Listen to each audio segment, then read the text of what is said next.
There's like an art to manipulation. I think some people have figured it out inherently. I've never seen nothing like this before in my life. Now viral videos show, for lack of a better term, a robot dog joining the human members of the NYPD's response to a domestic dispute inside a NYCHA building in Kips Bay Monday. I can't believe what I'm seeing. It felt surreal. Before we talk about this, you didn't know these Boston Dynamic dogs are rolling out all over the place. I mean, globally. Here they are in Singapore, and they remind people at the park to practice social distancing. In China, one company has a pack of them programmed to all move in unison, which looks totally terrifying, but they look a little less creepy, maybe, when they're all programmed to dance together. That today, I believe we are on the cusp of the fourth industrial revolution, powered by billions of connected devices, 3D printers, and super smart robots, to name just a few. This revolution will not only change entire societies and economies, it stands to transform the very essence of human nature.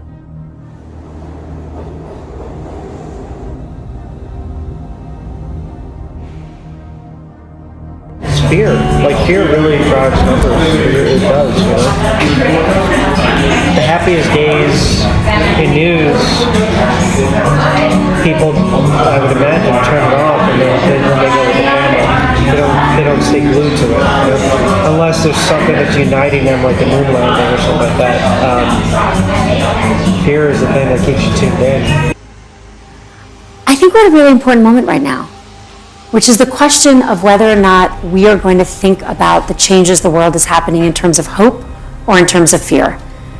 There's definitely rapid change going on, and every technology that's ever been invented has caused great fears. And I'm also going to have a warning about what we've come to expect as normal could all be about to change. Connectivity, data access is too important to keep it only to the world's rich. There are 4 billion people in the world who don't have access. The CEOs of big tech giants have faced a grilling by lawmakers in Congress. The virtual hearing was focused on the rise of misinformation. And when they get access, they are more highly educated, they have job opportunities, they have longer, healthier, more productive lives. And importantly, it's not just what they get from us because they can be connected to data, it's what we get from them. I don't think anyone wants a world where you can only say things that private companies judge to be true. And I think represents something truly profound in the world. So you're saying it will reduce the divide, not increase the divide? I think it does. I mean, certainly there are a lot of divides which are increasing, but if you look at the power of technology, and particularly social technology, it gives people voice, more equal voice than we've had before, and we've seen those impacts on the world. And so the only way we're going to make more data accessible and unleash all the potential that everyone here talked about is if it gets cheaper. And so everyone on the stage, I think, is working on it in their own way, and there have to be lots of different approaches to connect 60% more of the world. We have a project we call internet.org, which tries to provide free data in different places. To make this incredible future happen as quickly as possible. And Cheryl, I would have loved a question from a woman, but I will end with the voice of a woman. Inclusion. Inclusion. An internet that connects everyone, that's accessible to everyone. There's no such thing as unbiased news. It just doesn't exist. There's too many agendas. So were we surprised when media leaders like Axios's Felix Solomon sends us out this warning when he said, trust in traditional media has declined to an all-time low? Now, we all know that institutions, particularly here in this country, occupy an important place in our society. As such, they're expected to act with integrity and basic decency toward the people that rely on them. Now, broadcast news media once belonged in that category. It was trusted, it was honourable, it was straight up and down the line in reporting the facts. Why does it matter, he asks? Faith in society's central institutions, especially the government and the media, is the glue that holds society together, and that glue was visibly dissolving a decade ago. It covered the important stories that we all need to know, and we had confidence in what they were telling us.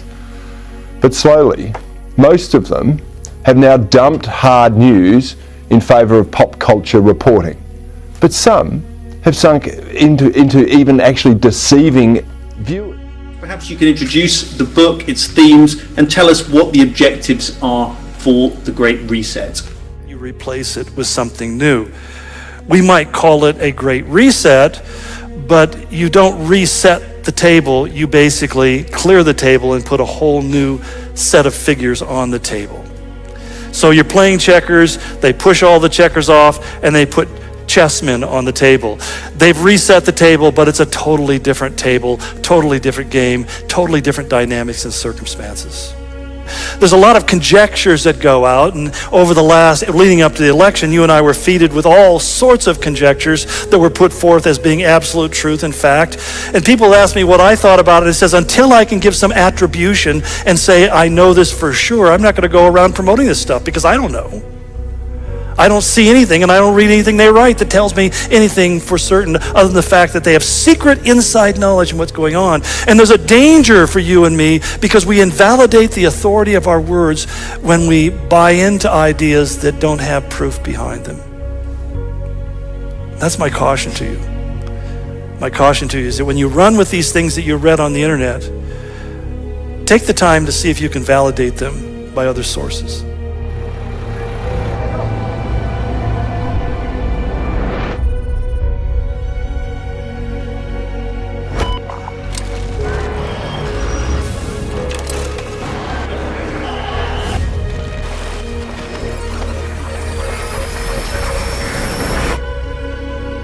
That it will have a changing effect, changing on economies, societies.